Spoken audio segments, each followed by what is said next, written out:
Hey guys, I'm Andrew McCorman. Welcome to Web3 TV. In today's video, I'm with Dan Jones, the co-founder of Calyptus, a free e-learning platform that's upskilling senior Web2 engineers in blockchain development. And today, we're going to discuss what Dan believes to be the future of work. But before we do, make sure you register to watch every episode of Web3 TV here, where we share inspiring stories of all things Web3, making a difference to the world. All sorted? Okay, let's go and meet Dan.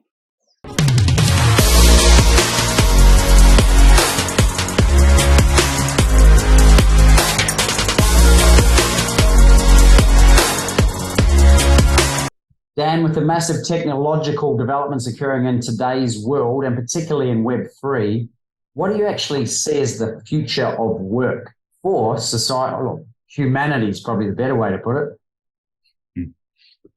The future of work. I've only recently got very, very excited about the metaverse vision, and I wasn't. I never really saw how it's going to happen. If you put on a pair of VR goggles, you get nauseous and everything kind of swirls around, and it's. I was like, this is not a nice experience, and when you look at the metaverses, you're going back in time to like Sims when I was, 8 years old playing on a Windows 98. And but now things have changed. And I can only say the only thing that I've found that's changed things is that you have these massive players. Unfortunately, I was less excited by Metaverse's launch of their AR VR goggles. I'm excited by Apple's launch. Like that, when I've seen in classic Apple fashion, like if they're going to revolutionize anything, they can do it. Whether it's the mobile phone, whether it's the earphones, like AirPods, like I'm a sucker for everything Apple. And AR VR glasses are not going to be the exception. Like I've seen some of the prototypes, and it's just a pair of slick glasses that you wear. I think you have to wear a silly belt for where the battery is going to be kept. But maybe they'll have to work on that. But future of work, in my eyes, if you've got something like these glasses that are being built by Apple, they're so slick and they look fantastic. You put them on and for example, right now, I have my laptop and I have an old screen that I bought off eBay.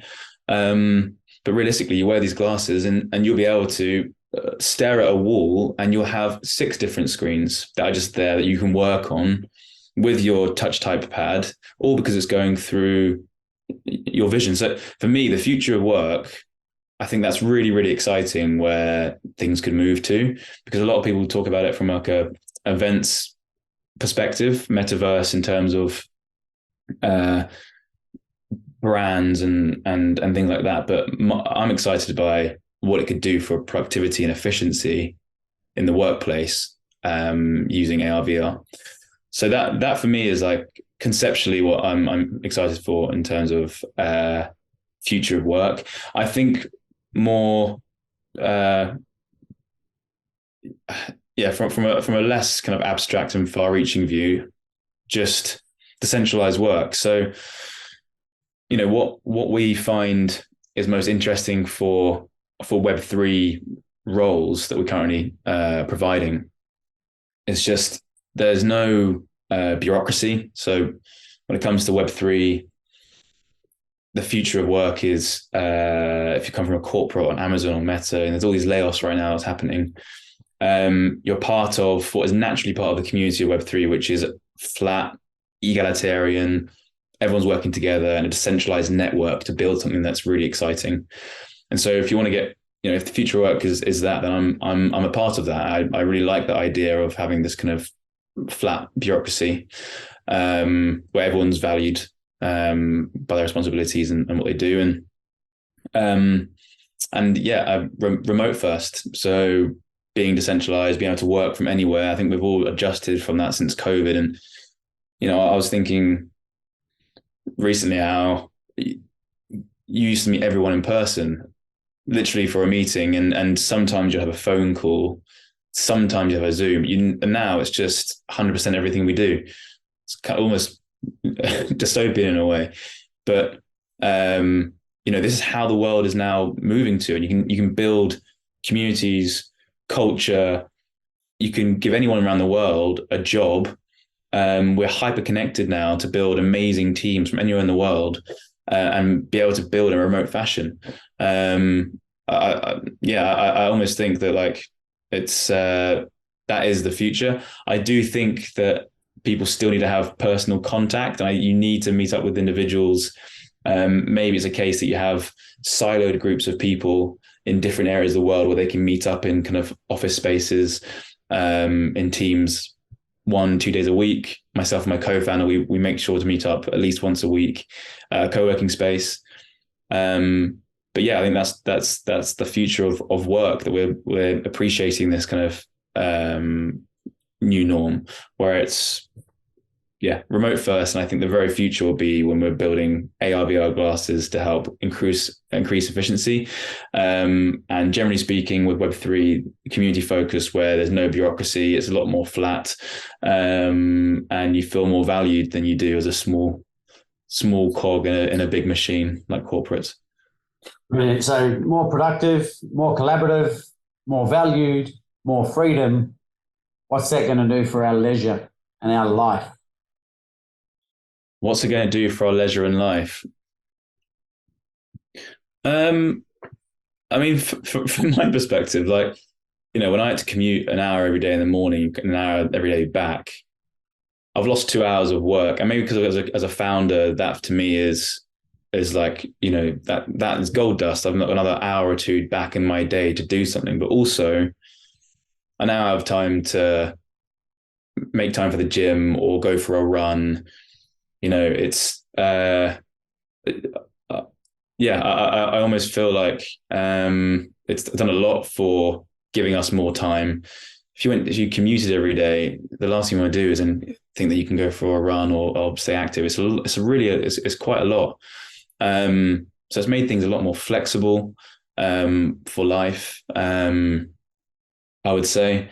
But yeah, you do have to strike the right balance of, this is my workspace, this study, and at a certain time, I need to get a lot better at, this is the time I'm stopping work, because otherwise this whole house becomes the workspace and it's not also a home. So I think, that's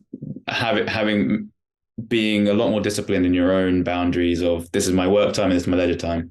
And then you can get this, really good balance. Yeah. And obviously it'll suit some, won't suit others. Obviously the more social ones and less self-discipline, maybe not. How do you think AI is going to affect the future of work? Is it going to free up time even more for people? Will it free up people's time? I think people, being as a human, you will never ever give yourself less time. You will always try and fill up your time with something.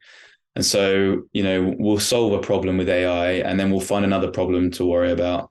And so it'll make things more efficient. We'll have high economic growth. We'll have teams that are perhaps smaller because you've got AI, which can do a lot of the heavy lifting in terms of manual tasks and things. But yeah, I don't think it will free up people's time, because people, as much as they complain, like to be busy and like to have something to do. So yeah, that's my thoughts. Oh, it gives them some identity too, doesn't it? Because if you've got a lot of free time, you've actually then potentially got less purpose. So then the problem might become mental health, right? If you've got all this time and you don't know what to do with it, that might be what starts filling it up. So you're filling it up with sabotage and negativity and. Oh, 100%. Like, that's, over Christmas, going to be like the best time of the year. I just got engaged with my girlfriend over Christmas.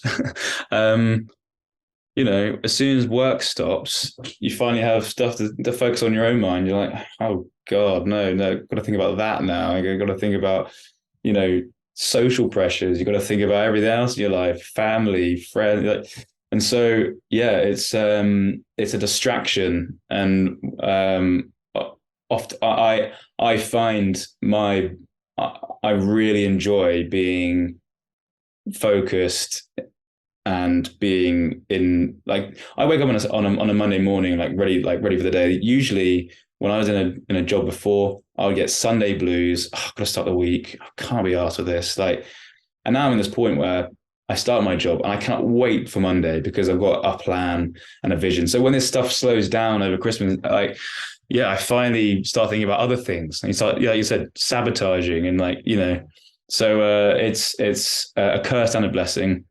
But at the same time, you also got to work on your own mindfulness, because you can't have these periods because you can't work forever, and you have to make sure that when you have those days off, that you are okay to sit there with your thoughts and just chill out. You have to be able to, it's like being an athlete. You can't just keep on running and running and running. You can't keep on weightlifting. You can't keep on, just because you're just going to burn out. And I've experienced burnout before.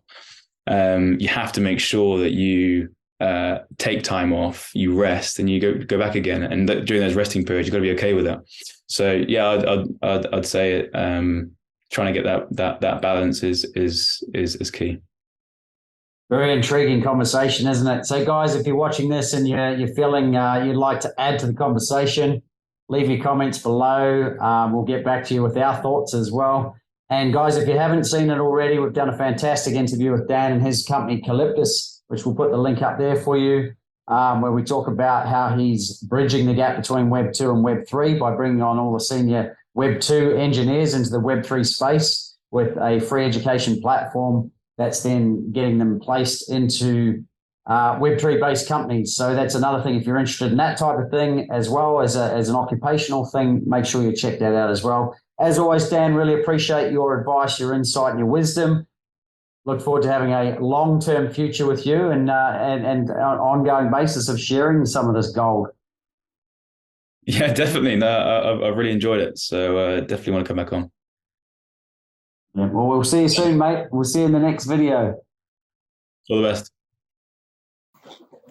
Well, there it is, guys. I hope you enjoyed this Web3 TV episode. If you've got any questions, leave them in the comments below. And remember, if you'd like to watch every episode of Web3 TV, visit the link below or subscribe to our channel. And remember to hit the bell icon so that we can notify you every time a new episode is released. I'm Andrew McComb, and I look forward to sharing more inspiring Web3 TV episodes making a difference to the world. I'll see you soon.